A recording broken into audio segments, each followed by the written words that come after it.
पुरुषार्थ से प्रारब्ध। ओम शांति। विषय कमल फूल समान पवित्रता और देही अभिमानी स्थिति। आज के समय में हम सब गृहस्थ जीवन में रहते हुए अनेक जिम्मेदारियों को निभा रहे हैं, लेकिन सच्ची सफलता केवल बाहरी कर्मों में नहीं बल्कि हमारी आंतरिक स्थिति में है।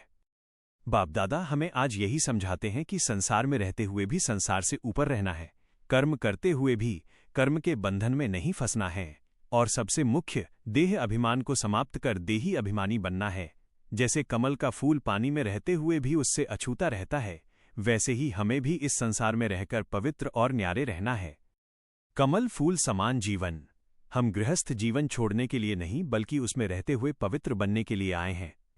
कमल की तरह संसार में रहो पर उसके प्रभाव से ऊपर रहो। देह अभिमान सबसे बड़ा शत्रु। जैसे ही देह अभिमान आता है, माया तुरंत अपना पंजा मारती है। मैं, मेरा, मुझे, यही गिरावट की शुरुआत है। देह अभिमान से नाम रूप में फंसना शुरू हो जाता है।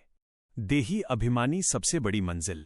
अपने को आत्मा समझकर कर्म करना यही ऊंची स्थिति है। इससे विकारों का प्रभाव समाप्त होता है, मन शांत और स्थिर रहता है। श्रीमत पर चलना सुरक्षा कवच। अपनी मनमत हमें भटका देती है, श्रीमत ही हमें सुरक्षित रखती है। हर कदम पर बाप की राय से चलना ही सच्ची बुद्धिमानी है। निरहंकारिता महानता की पहचान। बाप स्वयं ओबीडिएंट सर्वेंट हैं, हमें भी ऐसा ही निरहंकारी बनना है। सेवा में मैं नहीं बाप दिखे। सावधानी हर कदम पर जरूरी। कोई भी विकर्म नहीं करना है, किसी को दुख नहीं देना है, नाम रूप में नहीं फंसना है, क्योंकि अभी किया हुआ छोटा भी पाप 100 गुना बन जाता है। आज का समय अंतिम जन्म का है। यह समय है खुद को हीरे जैसा जीवन बनाने का या फिर छोटी छोटी गलतियों से पद को कम करने का। बाप हमें चेतावनी देते हैं कि माया बहुत सूक्ष्म रूप से प्रवेश करती है। जैसे चूहा धीरे धीरे काटता है, वैसे ही माया हमारी शक्ति कम करती है। इसलिए हर समय अलर्ट और अवेयर रहना है। अभ्यास मेडिटेशन कमेंट्री। अब 1 मिनट के लिए स्वयं को शांत करें।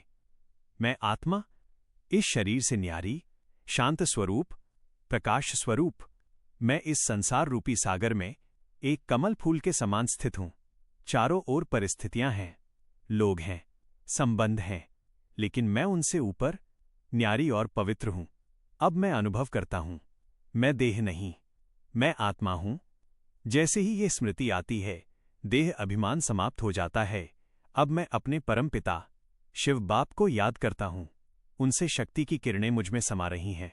हर सांस के साथ मैं और अधिक हल्का और अधिक शक्तिशाली बनता जा रहा हूं। अब मैं संकल्प करता हूं, मैं हर कर्म श्रीमत पर करूंगा। मैं निरहंकारी बनूंगा, मैं किसी को दुख नहीं दूंगा। मैं आत्मा अब पवित्रता और शांति का दान देने वाला एक सच्चा सेवाधारी बन गया हूं। ओम शांति।